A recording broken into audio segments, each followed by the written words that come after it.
I think we can all agree that summer so far has just been a little bit odd, but not to worry. Today is turning out to be a wonderful day. Now, you can't quite see it. Just behind the camera here, the sun is coming round. And for a change, we've got sun. Now, the temperatures have been pretty good around here. We've been around about 20 degrees during the day. Overnight, a little bit dodgy. I mean, last night, when I went out first thing this morning, the allotment, and I noticed it was a bit cold. The cars were condensed up. So we've been down to single digits. Everything's all right in the greenhouse and the polytunnel, though. But during the day, lovely. But what we haven't had is a lot of sun. And honestly, this is the first day for ages, for at least a couple of weeks, that I can remember coming out and thinking, oh, it's nice and sunny. It's lovely. And what a difference it makes. It lifts the mood. It gets you going. It's blooming marvellous. I, for one, am going to enjoy today. And what better to do on a day like today than have a look at some seeds that we're going to be sowing over the next month. And as always, when I talk about sowing seeds in August, it's not magically going to turn 1st of August and I'm going to sow them all magically. No, we're going to spread them out throughout the month, different times, start of the month, middle, end. And remember, August is a little bit of a transition month. So when you see some of the varieties here, some of them we're looking in towards more sort of hardy varieties. Some we're getting into autumn and winter. We're looking at stuff that's going to still be alive when we get to sort of October, November sort of time, and those risks of frost start to come. We've got some that I'm going to push my luck with because some things didn't quite work out last month, but we'll come to that and we'll see how things are going to look on that front. And we've got some other stuff that I'm just going to squeeze a crop in before the end of the summer and hopefully get something decent from it. Now, speaking of which, as always, nearly every month we get this lettuce. And I've got a new variety here that I got from the garden centre yesterday. No, was it Friday? Friday I went to the garden centre and we got some more seeds. Now look, let me show you this. Here you are. Now I love these Frenchy seeds and I'm going to keep the packet there because I'm not even going to attempt to pronounce the name of the Italian sort of seeds that we've got here that I'm not going to try. So you can see it there on the screen. You can make up your own mind what the Italian pronunciation is for these particular seeds. I'll just call them lettuce for now. And it's one of those things that all the time, every month, keep the lettuce going. We've got the ones in here from last month. Let me just grab these. These are the little Tom Thumbs that I mentioned last month. They were sown middle of July sort of time. And they are come and gone. Lovely. We've got, you see these. These are the red tinged iceberg and they are teeny tiny, weeny whiny at the moment. They're little iceberg, takes ages to grow. Hopefully I'm just going to sneak them in. We've got the Mizuna here that's absolutely flying. So all that sort of green leafy salad sort of stuff is coming on lovely at this time of year. And when I'm taking them out, I harvested 2 lettuces this morning. The canasta ones, which is another type of the Frenchy seed. Got the canasta ones out.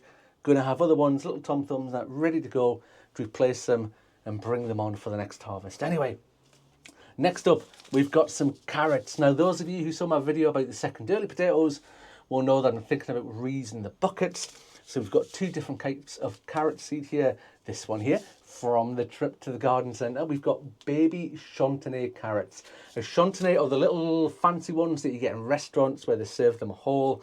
These are the baby varieties, so they're even smaller. So I'm hoping because it's a small crop, it doesn't grow very big, that it's going to grow pretty quickly. So we'll do them in the buckets.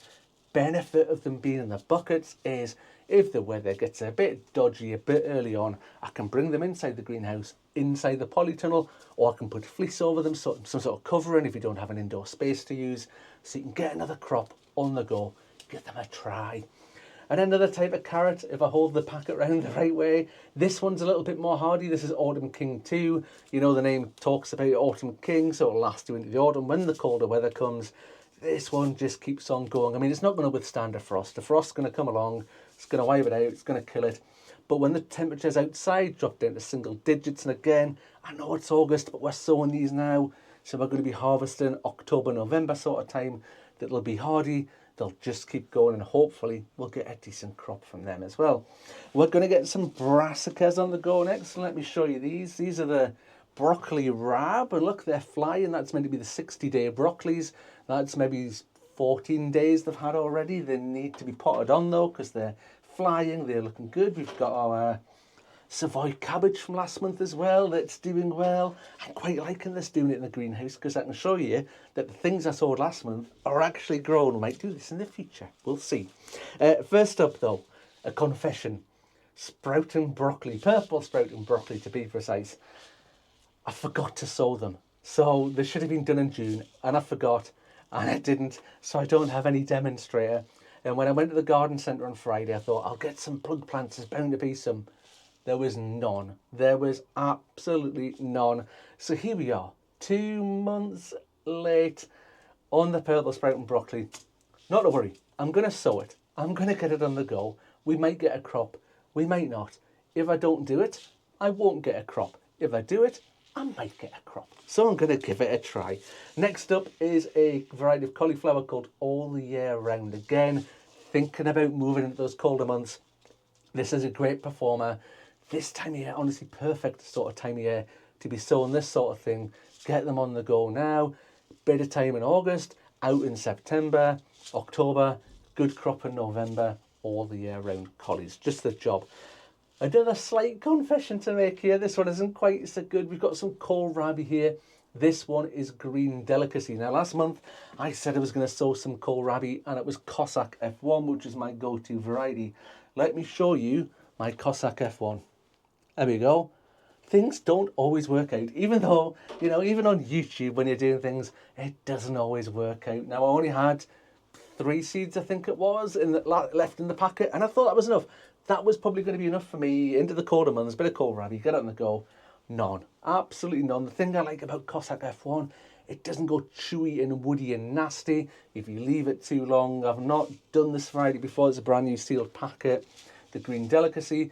What I will do though is when it's grown, is keep an eye on it. So when it's sort of somewhere between a golf ball and a tennis ball sort of size, that's when I'm going to harvest that. Otherwise, it's a wasted crop because it goes as a really, say, woody, horrible sort of texture. Whilst I'm confessing about things, let me confess about something else. So while I was at the garden centre on Friday, I bought some silver skin onion seeds. And you might think, but you did that last month, Mark. And I did, and I had a plan to get the silver skin onions on the go, get a good crop from them, and get them pickled so they're there ready for over the winter. Let me do another demonstration. Here are the silver skin onions. They look like the kohlrabis. Now, admittedly, the seed that I used for the silver skin onions was years old. It was a very old seed, and I thought, if I put it all in, some of it's bound to germinate. Well, it turns out I was wrong. So we have some nice, fresh seed to get on the go this month. I'm a bit frustrated because that's 2 or 3 weeks' time that we've lost. And at this time of year, that's really valuable time. So not to worry. It's not the end of the world. Not to worry. We'll get them on the go soon. Next up, we're going to do some pak choi. Now is a really, really good time to do pak choi. It bolts. If it gets too hot, it bolts. So if you start it now, in a 3 or 4 weeks' time, end of August, putting your crop out into sort of September sort of time, brilliant time of year for the pak choi to grow to a good, big, chunky size, not bold because it's not too hot, not too sunny, and get a great crop from it. Last but not least, we're going to get some flowers on the go. We've got some viola, which are another good one for heading into October, November. It's a bit of a trooper, the little viola, isn't it? It's a little strong plant. It doesn't mind a bit of cold. And I love having the splashes of colour around about at the allotment. You know, everything's very green and very leafy at this time of year, which is lovely to see. But having those little splashes of colour, from at the minute, we've got the marigolds and we've got the sweet peas and that looking beautiful up there. But when the cold weather comes, they're finished. They're done. They're gone. The viola, it's tough. It's strong. It might be small, but it's awfully mighty. So we'll get some violas on the go. Give us a splash of colour later on into autumn and winter. Anyway, that's me done. Thank you for watching, folks, and hopefully I will see you on the next one. Bye for now, folks.